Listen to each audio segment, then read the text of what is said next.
Vingança. Vocês conhecem a frase célebre do Seu Madruga, né? A vingança nunca é plena. Mata a alma e a envenena. Esse vídeo de hoje eu vou falar sobre Hunters, uma série da Amazon Prime. Mas não só sobre Hunters. O importante para falar desse episódio é sobre plot twist. Fica comigo que eu vou falar sobre isso hoje. Bem-vindo ao canal do Humor Minha Língua. Esse é mais um vídeo e hoje a gente vai falar um pouco sobre vingança, porque a vingança faz parte desse vídeo da Amazon Prime, Hunters. Mas por que eu tô falando sobre Hunters? Hunters não foi nenhuma série que chamou tanta atenção assim, né? Porque a ideia é relativamente boa. Assim, relativamente... Por que eu vou falar relativamente boa? O Hunters fala sobre o quê? É sobre um grupo de judeus que caçam nazistas nos Estados Unidos nos anos 70. Nazista é o único ser humano que pode ser assassinado de uma forma que ninguém vai achar ruim. O único ser humano, vocês podem reparar, que qualquer vilão, qualquer filme que tem um nazista como vilão e ele morre, tá ótimo. Porque nazista tem que tomar tapa na cara mesmo. É o único ser que está habilitado a tomar um tapa na cara, nazista. Nem sei se eu deveria estar falando isso no vídeo, né? Mas eu sou contra a violência. Só para deixar claro, Hunters é uma série que ela é muito inspirada na obra do Tarantino. Quando você está assistindo, você fala, pô, eles gostam do Tarantino.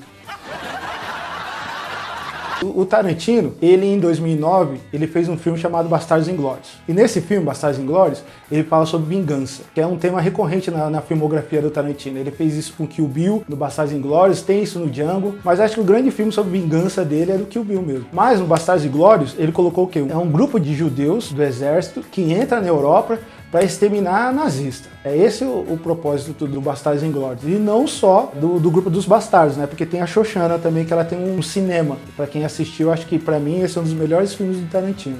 Ele tá no meu top 3. Falando sobre vingança, o que acontece no Bastardos Inglórios? Termina o filme, eles metralham o Hitler. O Tarantino ele foi muito hábil em trabalhar isso na história, porque todo mundo sabe que o Hitler ele não morreu daquela forma. Então você não sabe se o plano... Aí todo mundo fica pensando quando está assistindo no cinema, que o plano não ia dar certo. Não tem como esse plano dar certo, porque o Hitler não morre ali. E o Tarantino faz o quê? Ele muda a história. E quando ele faz isso de mudar a história, não só ele está fazendo isso dentro do universo cinematográfico que ele fez, como ele também muda isso que no cinema real. Porque isso revolucionou entre aspas, né, de certa forma, a história. De você recontar a história dentro do cinema. Ele refez isso também no Era Uma Vez em Hollywood, que é o filme mais recente dele. E por que eu tô falando do Tarantino? O Hunters, ele bebe muito da fonte do Tarantino. É claro que o Tarantino tem muita coisa que ele não inventou, que ele pega de várias cinematografias diferentes e coloca dentro do filme dele. Só que essa série Hunters, ele bebe muito da fonte do Tarantino. Essa é uma produção do Jordan Peele. Ele ficou bastante famoso com o Corra e o Us. Foi os dois últimos longa-metragens que ele lançou. Então são dois filmes também que acho que muita gente assistiu, mas se você não assistiu, vale a pena. São muito bacanas, assim, acho que também vou fazer um vídeo mais pra frente falando sobre eles. Uma das coisas que chamaram bastante atenção, assim, que foi quando eu bati o olho, eu falei, caramba, cara, essa série é a primeira série que o Al Pacino é o protagonista. É a primeira vez que o Al Pacino participa de uma série. E o Al Pacino, pra mim, é um dos atores que eu mais gosto, assim. O Al Pacino e Denzel Washington, pra mim, são os atores norte-americanos que eu mais gosto. Adoro os filmes do Al Pacino dos anos 70, Poderoso Chefão, Sérpico, Um Dia de Cão, o filme do Brian De Palma, que é O Pagamento Final. Uma série com o Al Pacino, eu tenho que assistir essa série de qualquer forma, ela sendo boa ou ruim. O que eu acho interessante também nessa série? É que ela fala dos nazistas que foram para os Estados Unidos depois da Segunda Guerra Mundial. Quando a Alemanha nazista perdeu a guerra, a ciência que ela foi produzida até então, ela foi dividida entre os Estados Unidos e a União Soviética. Por quê? Porque os Estados Unidos levaram muitos cientistas para os Estados Unidos. Né? Eles estavam trabalhando com foguete. Então, por isso que eles levaram para os Estados Unidos e a União Soviética pegou o foguete. Então, eles fizeram uma engenharia reversa para tentar entender como que funcionava aquele novo equipamento. Se não fossem os nazistas, os Estados Unidos provavelmente não tinham ganhado a corrida espacial. Toda a obra, ela retrata muito o tempo que vivemos. Então ela pega os anos 70 para falar isso, dos nazistas infiltrados dentro da América. Então o grupo que o Al Pacino trabalha, que ele monta, é para matar esses nazistas. Quem é o principal? O principal da série não é o Al Pacino, o principal da série é o Jonah. Ele é um personagem que ele começa a série no primeiro episódio, é um personagem que ele é teimoso. Na apresentação desse personagem, tudo que ele faz é teimosia, e essa teimosia acaba dando errado. Então você sabe que tudo que ele faz acaba dando errado. Esse é o ápice do personagem, né? Que ele vai começar como teimoso e ele precisa ter essa jornada dele de ele ter algumas lições da vida, né? Ele se envolve com o grupo do Al Pacino porque a avó dele foi assassinada. Durante a história eles vão descobrindo que existe um plano nazista e que eles querem, como sempre, todo nazista quer voltar ao poder, né? A série, eu acho que esse é um dos motivos que ela não fez sucesso. A série, ela não é muito bem conduzida. Ela não tem um tom certo. Então tem hora que ele é dramático demais, tem hora que ele é tarantinesco demais, porque o Tarantino, ele gosta muito da exploitation, né? É um tipo de cinema, ele exagera na violência e no sexo para vender.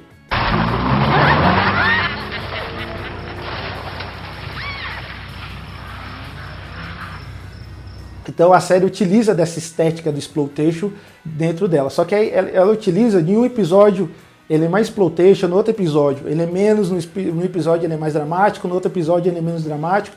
Ele não tem uma balança onde equilibra todos esses movimentos, todas essas ideias. Eu acho que ele é muito irregular. Até que chega no momento da série, que não tem como agora eu vou dar spoiler, que eu acho que aí a série pra mim acabou depois disso. Porque que veio o quê? Eles tentaram colocar um plot twist. A forma mais simples de explicar o que é um plot twist. Você está contando uma história, então essa história tem uma reviravolta. E é justamente dentro dessa reviravolta, dentro da série do Hunters, que não faz um menor sentido. O personagem do Al Pacino, ele é judeu.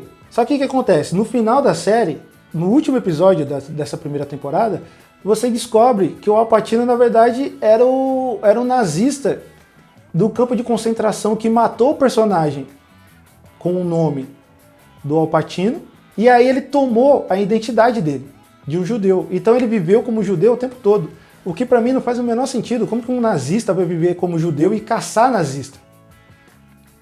Esse é o plot twist, é como se fosse uma coisa, plot twist pra explodir cabeça. E na verdade falou, caramba, não faz o menor sentido. Eu tô fazendo esse vídeo para falar sobre o plot twist. O plot twist ele precisa ser bem arquitetado para você colocar elementos antes da história, para que quando esse plot twist acontecer aqui, não seja falar, ele não tirou isso da cartola do nada. Qualquer pesquisa que você fizer na internet, você vai encontrar esses filmes como os melhores plot twists da história do cinema. Sexto Sentido, Planeta dos Macacos, Os Suspeitos, Clube da Luta, Psicose e Parasita. Desses 6 filmes, vocês vão entender quando vocês estão assistindo como a coisa muda, como tem uma reviravolta na história. Psicose é o filme mais antigo dessa lista, que é a Marion. Ela rouba $40 mil da imobiliária onde ela trabalha e ela foge com esses $40 mil. Então quando chega na metade do filme, começa a chover e ela vai para um motel. É o famoso motel Bates. Ela encontra nesse motel o Norman Bates. Ela morre na famosa cena do chuveiro. Então o que era uma história de roubo, depois se torna uma história de assassinato. E era nos anos 60, era uma coisa muito... Isso nunca tinha acontecido, da personagem principal morrer na metade do filme. Tanto é que o filme todo é em preto e branco, porque o Hitchcock, ele não queria que a cena do chuveiro ficasse chocante. Então ficasse aquele sample que já existia, lógico, né? Filme colorido dos anos 60. Então o Hitchcock ele não queria trabalhar com cores, porque ele achava que ia ficar muito chocante. A cena do chuveiro, ela é uma das cenas mais famosas do cinema, assim. É copiada à exaustão. Uma das coisas mais importantes que precisa ter no plot twist é você trazer a surpresa para o público. Quem cria uma história tem que pensar assim, plot twist, ele vem para trazer essa surpresa, ele precisa ser construído. Ele não pode ser jogado de uma vez. Ele não pode, como o exemplo que eu dei do Sexto Sentido, você percebe que o cara estava morto desde o começo. O espectador que não viu. Por isso que o Sexto Sentido é fabuloso. Não é uma coisa que, ele está morto de repente. Então você percebe quando vê assim e reassiste o filme e fala, realmente, ele está morto. E tem uma cena que o menino fala assim, eu vejo pessoas mortas o tempo todo, só que elas não sabem que elas estão mortas. E na hora que ele fala isso pro Bruce Willis, o espectador não se toca que o Bruce Willis pode estar morto, né? E ele tomou um tiro no começo do filme também. tá tudo na nossa cara e a gente não viu. Eu acho que o importante do plot twist é isso. Voltando pro Hunters, eu acho que esse é um dos motivos do plot twist não funcionar. Eu acho importante assistir de tudo. Por isso que eu falo, pô, por que eu vou fazer um vídeo falando sobre Hunters, uma série que nem é tão legal assim? Mas eu acho que a gente precisa assistir de tudo. E comentar, e analisar, e tentar analisar por que essa série funciona e por que essa série não funciona. O que acontece nessa série que é bacana e o que acontece nessa série que não é legal. É analisar não só os clássicos, como eu falei do Psicose, que é um puta clássico, tem que assistir de tudo. Eu acho que sempre se tira alguma lição de quando a gente assiste, né? Espero que vocês tenham curtido esse vídeo. Assina o canal, dá o seu like e ativa o sininho, beleza? Fui! De que quando acabou a Segunda Guerra Mundial, os spoilers... Tem um cara que é não tem problema, não vou ficar assim toda hora. Esqueci o nome do personagem agora. Corta tudo.